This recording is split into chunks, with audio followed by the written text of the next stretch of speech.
여러분, 무엇이 가장 두려우십니까? 아마 세상 사람들은 죽는 것, 죽음이 아마 가장 두려운 게 아닐까 싶습니다. 그런데 우리 믿는 우리 성도들도 두렵죠. 두려운 게 많습니다. 뭐가 두려울까요? 자, 어떻게 믿는 우리가 죄악과 어떻게 싸워야 할까? 여기에 대해서 많은 두려움이 있고 많은 생각이 있고, 그래서 우리가 깊이 기도하면서 나아가는 것입니다. 자, 우리가 매일 어떤 죄악과 싸우고 있습니까? 또 어떤 죄악이 가장 힘든 싸움일까요? 재물욕입니까? 명예욕입니까? 정욕입니까? 식욕입니까? 미움, 시기, 질투, 분노, 화, 다 이런 것들입니까? 아마 그런 것들도 싸우기 힘든 죄악이겠죠. 하지만 저는 가장 어려운 싸움인 죄악은 바로 오만함, 즉 교만이라고 생각합니다. 이 교만이 사실상 모든 죄악의 근원이 아닐까 싶습니다. 그래서 우리의 모든 죄악의 가장 위에 목록에 이 교만이 올라가 있어야 될 것입니다. 여러분, 분노하고 화난 이유가 뭡니까? 내가 원하는 대로는 했는데 나의 뜻대로 되지 않을 때 우리는 화를 내고 분노합니다. 하나님이 우리를 대하는 방식이 마음에 안 들어요. 내가 더 잘할 수 있는데, 내가 원하는 대로, 내가 뜻하는 대로 잘할 수 있는데 하나님이 우리를 대하시는 것이 마음에 안 드는 거예요. 그래서 화나고 분노가 나는 겁니다. 이러한 화, 분노 이런 것들의 근원이 바로 교만입니다. 교만. 자, 우리의 물욕, 정욕, 식욕, 명예욕 이런 모든 것들의 근원이 바로 이 교만인 것입니다. C.S. 루이스 목사님은 순전한 기독교라는 책에서 교만이 가장 큰 죄, 즉 대죄다라고 이렇게 표현을 하고 있습니다. 교만한 사람은 하나님을 볼 수가 없습니다. 교만한 사람은 눈을 깔고 사람과 사물들을 봅니다. 눈을 깔고 보기 때문에 위에 있는 건 볼 수가 없어요. 저는 사실 잘난 체하는 사람들이 사실은 꼴 보기가 싫은데요. 그것도 다 제가 잘난 체하고 싶은 교만 때문에 그런 게 아닌가 회개합니다. 자, 신앙생활을 한다는 사실 때문에 선한 사람으로 느껴질 때 내가 다른 사람보다 낫다. 나는 다른 사람보다 믿음이 더 좋다. 나는 확실히 구원받는다. 라고 생각하는 사람. 이 사람은 하나님의 뜻에 따라서 행동하는 게 아니고요. 악마의 사탄의 노예가 돼 있는 것입니다. 사탄의 앞잡이가 돼 있는 것이에요. 그래서 우리 대부분은 우리 자신에게서 교만하다는 것을 느끼지 못하고 보지 못합니다. 자, 그러면 겸손한 사람은 누가 겸손한 사람일까요? 나는 부족합니다. 나는 부족합니다. 이렇게 입으로 얘기하는 사람은 겸손한 사람이 아닙니다. 내가 우쭐대지 않는다고 생각하는 것 자체가 사실은 대단히 우쭐대는 것입니다. 그게 교만입니다. 그럼 겸손한 것은 무엇이냐면 진정으로 내가 교만하다는 사실을 깨닫는 것, 이게 겸손입니다. 이게 겸손입니다. 자, 우리 모든 사람은 다 죄인입니다. 타락하고 부패했습니다. 그래서 우리는 전적인 타락을 하였습니다. 하나님께서는 타락한 우리의 죄를 위해서 너무 안타까워서 아주 커다란 희생을 각오하셨는데요. 희생을 치르셨는데요. 그 바로 예수 그리스도를 우리의 죄를 대속해서 십자가에 못 박으시고 십자가에 죽게 하시고 3일 만에 다시 부활하게 하신 겁니다. 예수님을 독생자 하나밖에 없는 외아들을 죽인 것입니다. 우리 죄 때문에 죽인 것이에요. 자, 예수 그리스도의 십자가는 우리 죄 많은 인간들을 위해서 하나님의 그 진노와 심판을 담당하셨고 우리가 하나님과 화해할 수 있는 길을 열어준 것입니다. 그래서 그 길 외에는 다른 길이 없습니다. 십자가의 죽음으로 우리의 죄의 대가를 치르시고 우리에게 자유를 주셨습니다. 구원은 하나님께서 의롭다고 하시는 칭의로부터 시작이 되는 것입니다. 사도 바울은 오늘 로마서 3장 27절에서 31절까지 말씀에서 칭의에 대해서 세 가지의 질문을 하고 있습니다. 첫 번째는 27절 말씀인데요. 그런즉 너희가 자랑할 때가 어디냐? 자랑할 때가 어디냐? 누가 자랑하고 있느냐? 자랑의 질문입니다. 두 번째는 29절에 하나님은 다만 유대인만의 하나님이시냐? 하나님은 도대체 누구의 하나님이시냐? 인간 차별에 대한 질문입니다. 세 번째는 31절 믿음으로 율법을 파기하느냐? 율법을 폐하느냐? 율법의 폐지에 대한 문제입니다. 이 세 가지의 질문에 대해서 오늘 바울이 답을 하고 있고요. 이것이 4장부터 다음에 8장까지 계속 아주 자세하게 설명을 하고 있습니다. 첫 번째, 자랑할 때가 있느냐? 어디냐? 자랑할 때가 어디냐? 3장 27절입니다. 그런즉 자랑할 때가 어디냐? 있을 수가 없느니라. 무슨 법으로냐? 행위로냐? 아니라 오직 믿음의 법으로니라. 자, 믿음으로 의롭게 되었는데 그것이 자랑이냐? 그렇지 않다.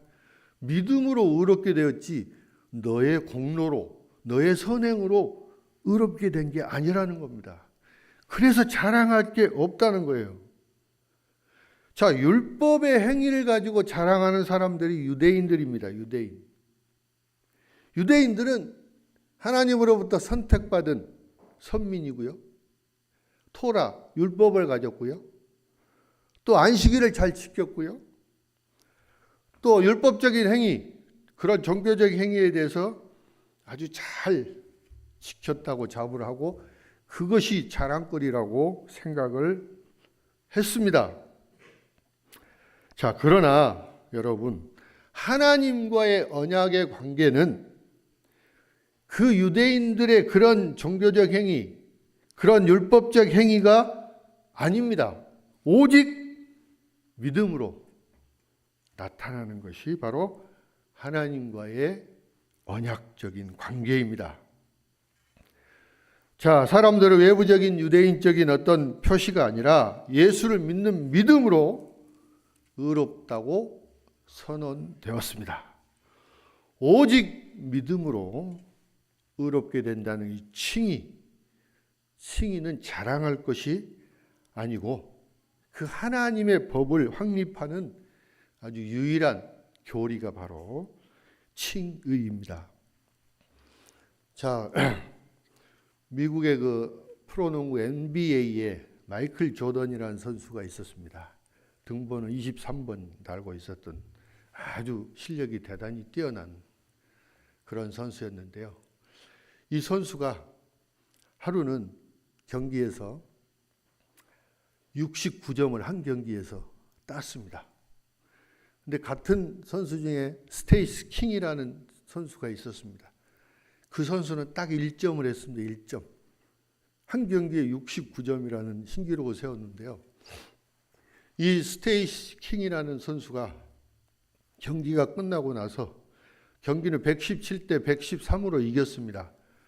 시카고 불스하고 클리블랜드하고 경기했는데요. 이 스테이시 킹이 뭐라고 얘기하냐면, 자, 오늘 밤 이 마이클 조던과 내가 70점이라는 아주 대기록을 세운 아주 기념비적인 기억할 날입니다. 이렇게 얘기를 합니다. 물론 농담 삼아서 했겠죠. 70점이 자기는 딱 1점 넣었습니다. 딱 1점 넣었는데 둘이 합쳐서 70점을 했다는 거예요.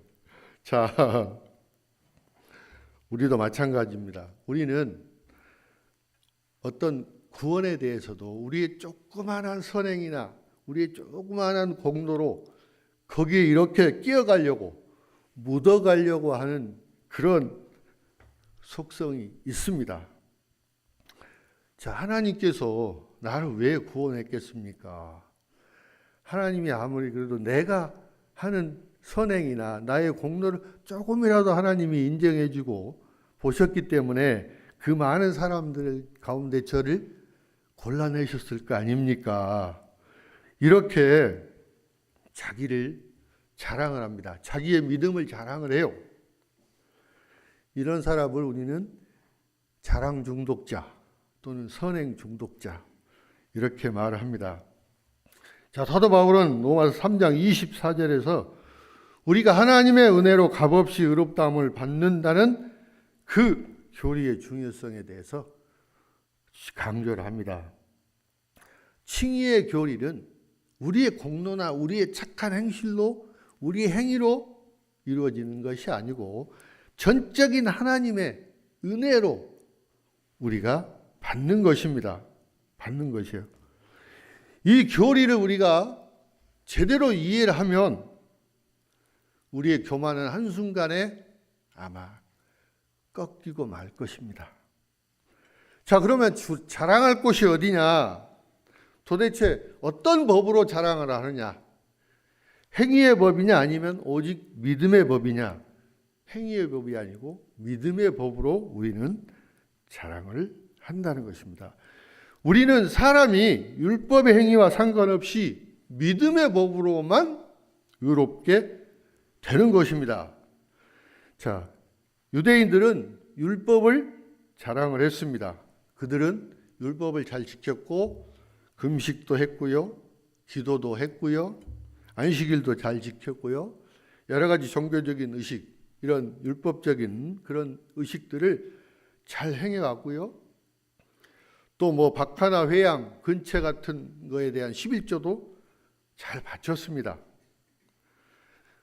자, 바울 자신도 다메섹 도상에서 예수님을 부활하신 예수님을 만나기 전에는 이 유대인에 대한 그런 자부심이 대단히 컸습니다.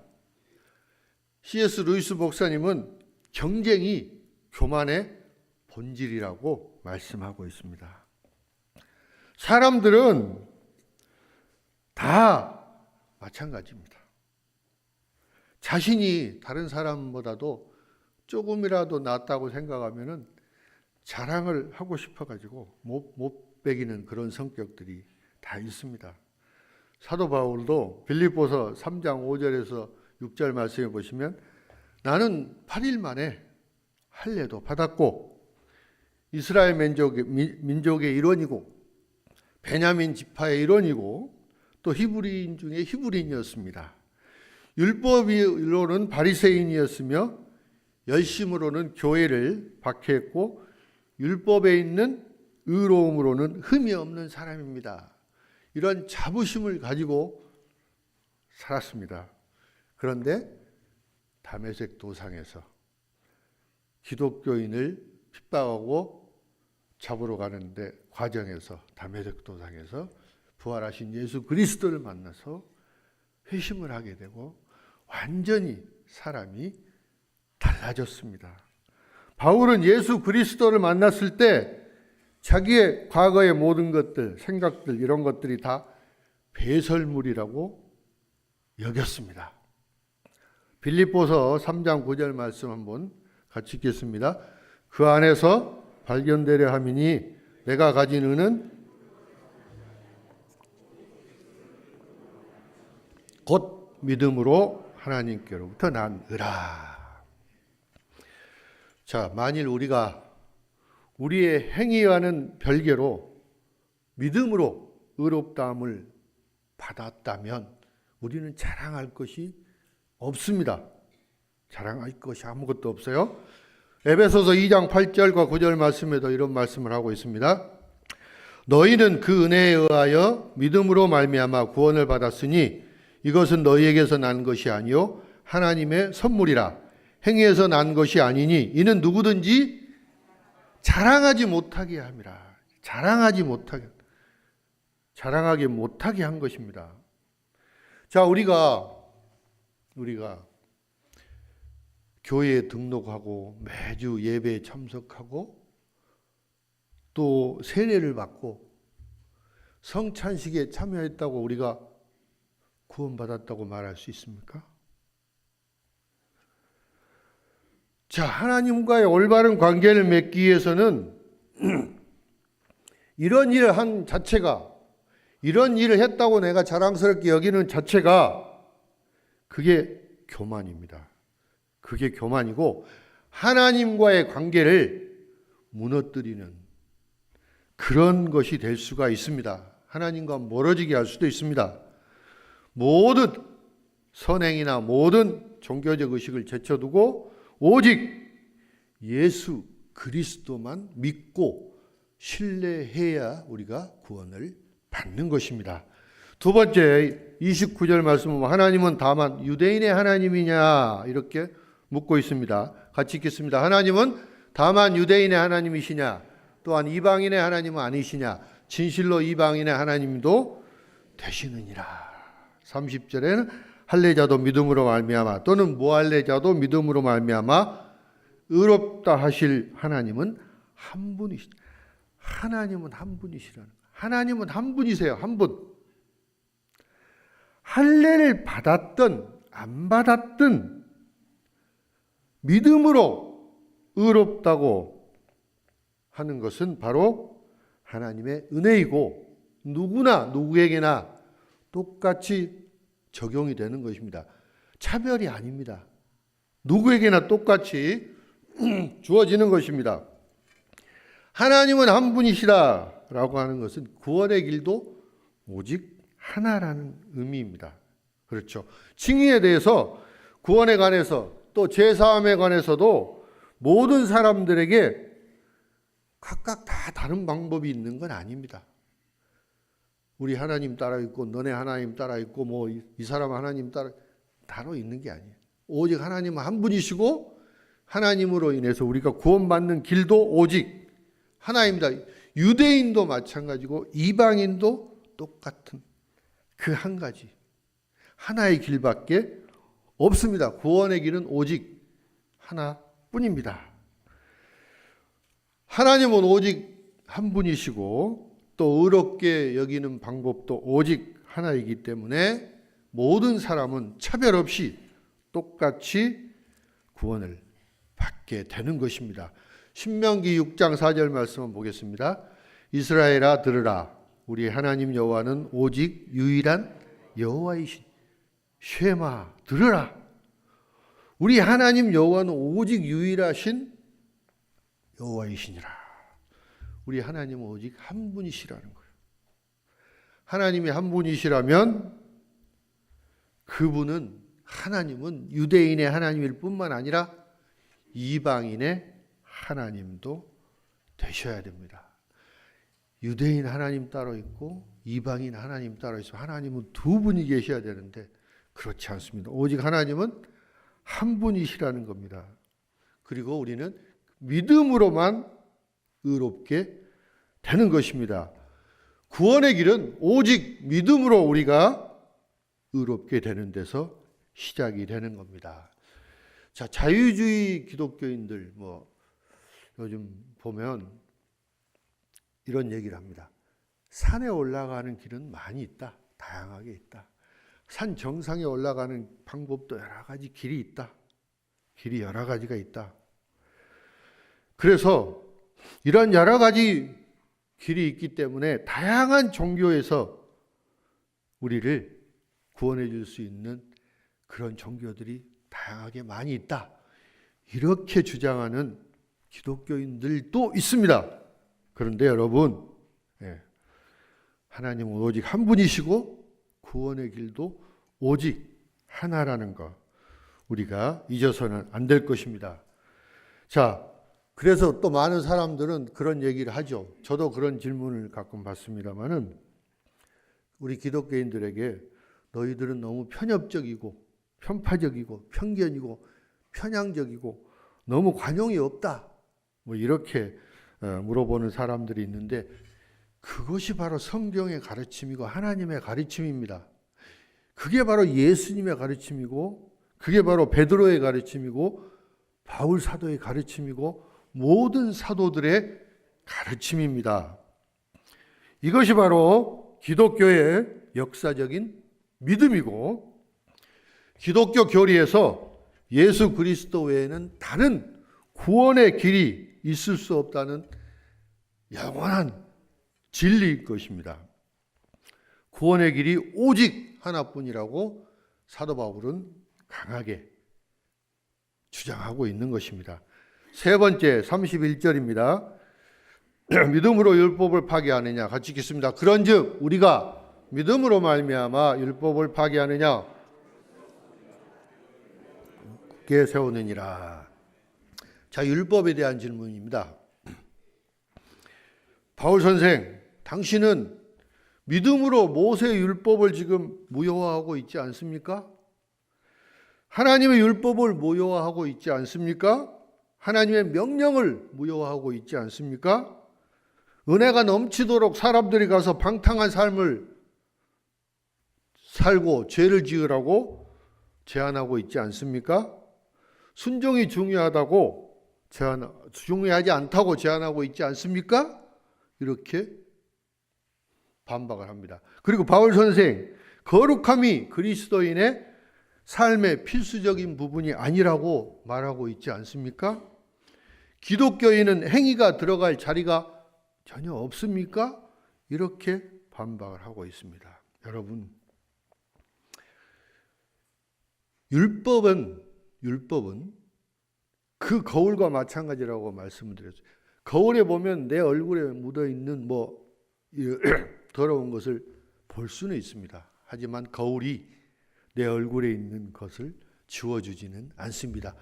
우리의 죄를 알게는 깨닫게는 해주는데 씻어주지는 못한다는 이 율법의 한계가 바로 여기에 있는데요. 자, 우리는 율법의 행위와는 상관없이 믿음으로 의롭게 되었습니다. 칭의는 선한 행위로 되는 것이 아닙니다. 오직 예수 그리스도와 그의 십자가의 피를 믿음으로 우리가 선물로 받은 것입니다. 율법의 행위로는 아무 상관이 없고 오직 믿음으로 우리는 의롭게 된 것입니다. 바울은 야고보서 2장 24절에 이렇게 말합니다. 이로보건대 사람이 행함으로 의롭다 하심을 받고 믿음으로만은 아니니라. 이 문제가 야고보 사도하고 바울 사도하고 대립된 개념인 것처럼 오해를 해서 이게 바로 종교개혁이 일어난 계기가 되기도 했습니다. 로마 카톨릭에서는 믿음과 행위로 구원받는다고 주장을 합니다. 근데 종교개혁을 일으킨 마틴 루터나 존 칼빈은 오직 믿음으로 구원을 받는다고 말하고 있습니다. 그래서 종교개혁이 일어난 겁니다. 자, 그럼 율법이 믿음으로 인해서 완전히 폐기되었느냐 없어졌느냐, 그건 아닙니다. 이 율법은 믿음으로 인해서 무가치하거나 쓸데없이 되거나 시간 낭비된 건 결코 아닙니다.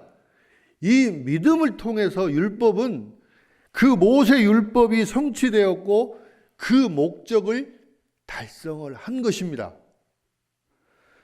자, 우리는 믿음으로 우리가 의롭다고 여겨지며 모세의 율법이나 율법의 그 행위에 대해서는 행위로 인해서 우리가 의롭게 되지는 않았습니다. 자, 로마서 3장 20절 말씀 보면 그러므로 율법의 행위로 그 안에 의롭다 하심을 얻을 육체가 없나니 율법으로는 죄를 깨달음이라. 율법은 우리가 외적으로나 마음적으로 완벽한 순종을 요구하고 있습니다.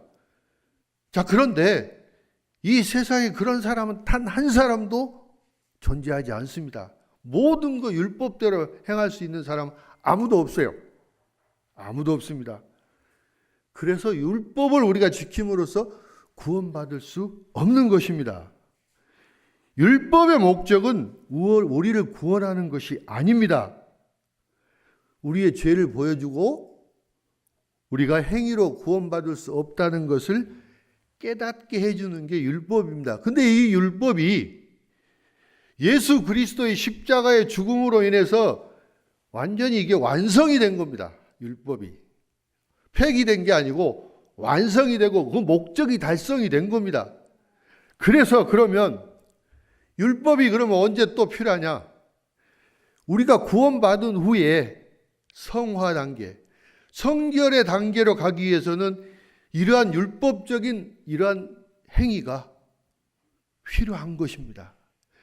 율법을 지켜서 우리가 행동을 해야 되고 우리가 살아야 된다는 것이에요. 구원에 따르는 그 행위가, 율법의 행위가 나타나야 된다는 것입니다. 율법이 완전히 파기되어서 없어진 게 아닙니다. 율법이 예수 그리스도의 십자가 사건으로 인해서 완성이 되었고 그 목적이 달성이 되고 미래에 우리가 그 예수님을 믿음으로써 우리가 구원을 받았으면 그 구원받은 이후에 우리의 삶은 율법의 삶처럼 그렇게 순종하는 절대적인 순종의 삶이 필요하다는 것입니다. 그래야지 성화의 단계, 성결의 단계로 우리가 믿음이 더욱더 나아가고 성장할 수 있는 것입니다. 여러분, 이 예수님께서 우리 죄에 대한 그 하나님의 정당한 형벌인 그 죽음을 우리 대신 십자가로 짊어지시고 그 언약을 성취하신 것입니다. 율법을 완성하시고 율법의 목적을 달성하신 것입니다. 사랑하는 성도 여러분, 여러분은 우리의 죄로 인해서 우리가 받아야 할 형벌을 치르기 위해서 피를 흘리신 예수 그리스도만을 믿습니까? 여러분은 자랑은 우리를 택하시고 우리를 구원해 주신 주님이시라는 것을 믿습니까? 오직 그리스도 안에서 믿음으로만 의롭게 된다는 그 칭의의 교리, 이것은 공격을 많이 받았고요. 지금도 마찬가지로 공격을 받고 있습니다. 자, 그런데 이 참된 교리는 우리의 자존심을 낮추고 하나님과 그의 은혜를 높이는 것입니다. 그런데 거짓 교리는 항상 하나님을 높이고 사람을 높이고 우리를 높이고 하나님을 낮추기 때문에 우리에게 사실 구주가 필요 없습니다. 오직 믿음으로만 의롭다함을 얻은 이 칭의의 교리는 예수 그리스도와 십자가를 자랑하는 것입니다. 다른 자랑은 허용하지 않습니다. 칭의의 교리에 행위에 대한 자리가 전혀 없습니다. 우리가 나의 조그만 선한 행위가 하나님의 그 희생과 함께 구원을 받았다라고 혹시 생각할지 모르지만 그런 여지가 없고요. 오직 예수 그리스도에 의해서 우리가 구원받았다는 사실을 우리는 다시 한번 깨달아야 할 것입니다. 하나님께서는 죄인들이 자신의 행위를 버리고 오직 그분만을 신뢰할 때 누구나 차별 없이 예수 그리스도의 그 공로로 죄인들을 완전히 의롭게 하시는 것입니다. 이것이 바로 참된 복음입니다. 이것이 바로 칭의의 진리입니다. 그것만 전적으로 믿고 그 안에서 굳건히 서고 감사와 찬양으로 또 그 기쁜 소식을 전파하는 여러분들이 되셨으면 좋겠습니다. 여러분, 오직 믿음으로 의롭다함을 받아서 구원의 기쁨을 누리는 축복받는 성도들이 다 되시기를 주님의 이름으로 축원합니다.